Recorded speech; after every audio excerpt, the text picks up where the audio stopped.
Anteriormente había estudiado Ingeniería Electrónica en la Universidad de León y cuando me planteé la posibilidad de hacer un máster, miré varias opciones y al final me decanté por la Universidad de Mondragón. Ofrecía la posibilidad de hacer unas prácticas a la vez que estaba estudiando el máster.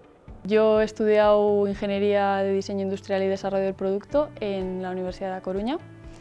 Sin embargo, después de haber estudiado la carrera, tenía claro que me quería dedicar al diseño desde un punto de vista más cercano a las personas y desde que vi el programa que ofrecía Mondragón Universitatea, pues lo tuve claro. Actualmente estoy realizando formación dual, es la primera vez que compagino estudios con trabajo.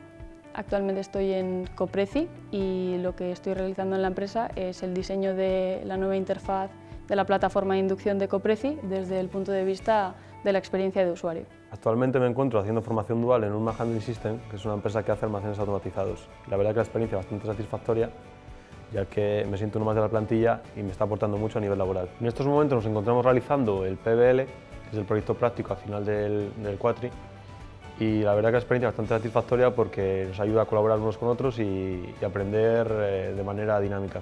A nivel personal estoy bastante contento en haber venido, ya que estoy en un pueblo pequeño en el que tienes todos los servicios y no te falta de nada.